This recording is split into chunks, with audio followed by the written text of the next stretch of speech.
Hi, everybody. Welcome to Flappers. It's actually December 5th. Just so you know. My big moment. Thank you. So, let's see. Well, I'm Persian. That's my purse.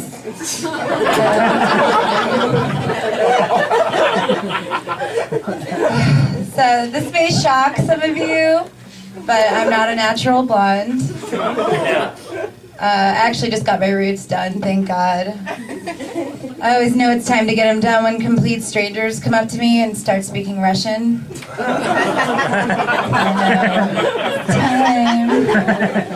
Cover that up. So I think we can all agree that Persian names are probably some of the ugliest names we've ever heard in our lives, right? I mean, yeah? My name, for instance, is Bridget. And my family lovingly refers to me as Berchat. Oh, yes.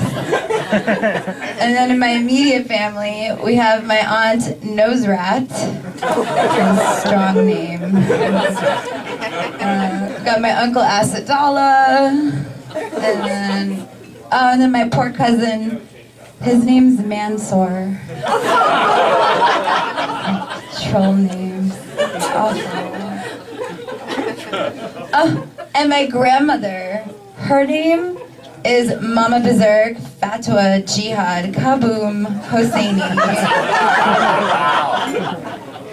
She's in jail right now for stabbing a woman at a Ross Dress for Less. It was over a bedazzled handbag. Yeah, maybe some of you saw it on America's Funniest Surveillance Video. Yeah. It was a good one. So, my dad used to play the creepiest tricks on people when I was a kid. We'd go to this amusement park, and he'd choose one family to follow around the entire day. And every time they'd take a photo, a family photo, he would position himself in the background, staring directly into the lens. I mean, he was shamelessly photobombing these poor families. And this is 20 years ago. So people would like go home, develop their film that they paid for, mind you.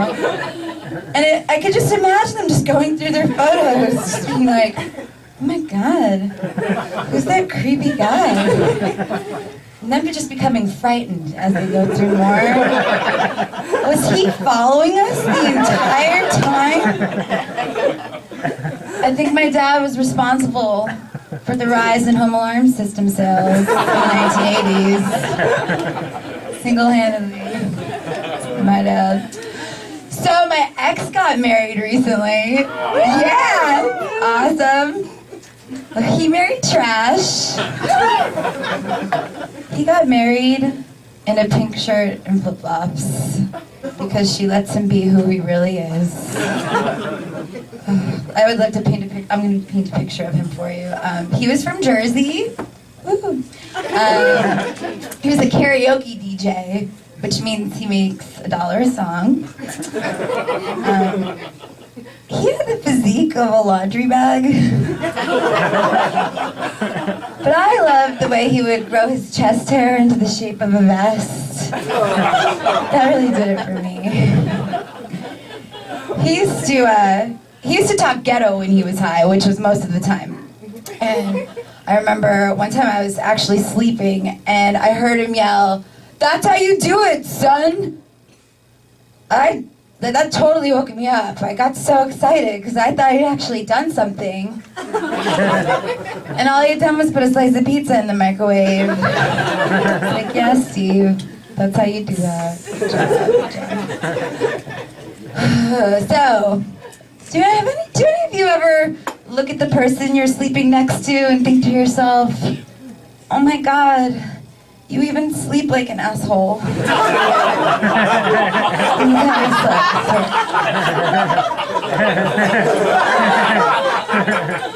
I woke him up. I was like, dude, you sleep like an asshole. And he's like, what are you talking about? My dad and my sister sleep like this. And I was like, oh great, so it's hereditary. So if we ever have a kid, I'll be looking over the crib and this little asshole in a diaper will be staring right up at me. Just another man that doesn't want me to change him. I'm glad you guys got that one.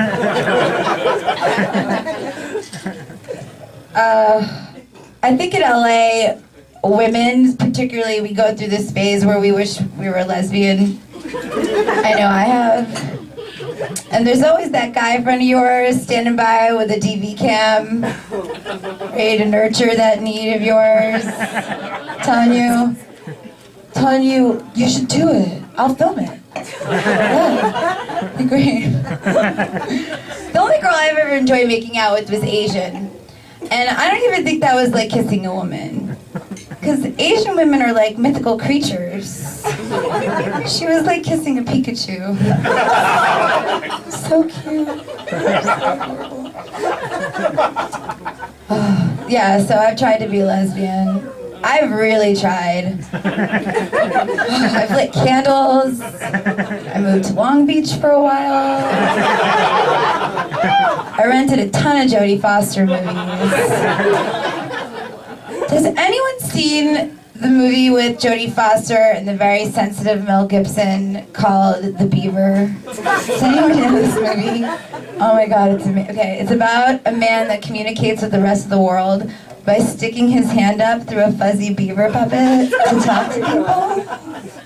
But what they didn't say in the preview is that this is obviously the sequel to What Women Want. That's what I want.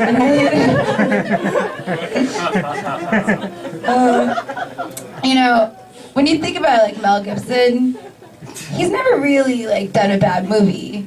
He just hates Jews. I love Jews. I wish I was Jewish. I grew up in a very, very Jewish town. I don't know if anyone knows it. Newton, Mass, aka Jewton. Woo, yeah. But all my girlfriends, I was kind of jealous. They were all having their bat mitzvahs, and I had my mom throw me one because of it. But we didn't have the Torah to read out loud from, so I read out loud from Flowers in the Attic by Lacey Andrews. About brother, sister incest, for those of you who don't know it. It's a real crowd pleaser. Yeah. So I'm finally not single. It's very exciting. Thank you. But I was single for so long. I was just hungry for human touch. I took a lot of public transportation. And when I would fly, I'd book the middle seat, just like hoping I'd get sandwiched in between two bad people. But the subway was always the easiest, because when it stops, you can like pretend to fall into somebody.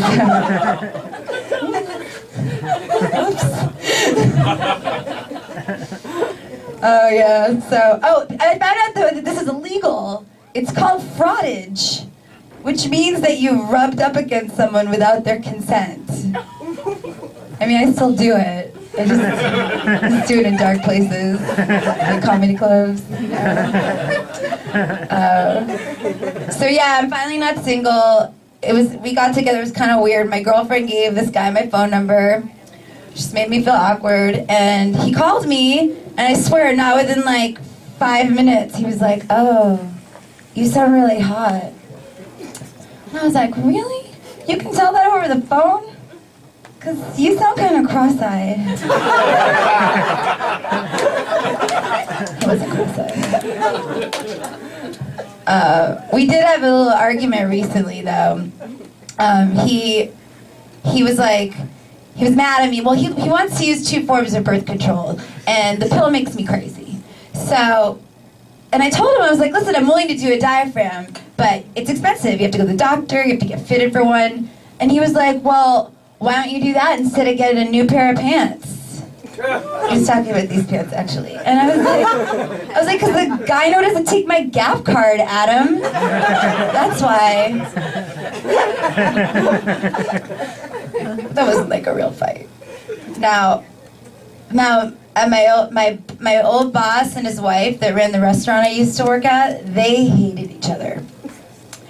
She complained once that there wasn't enough art in the restaurant. So to piss her off, he bought this like metallic garden gnome flipping the bird, and he put it like at one of the tables with a giant spotlight on it so it couldn't be missed.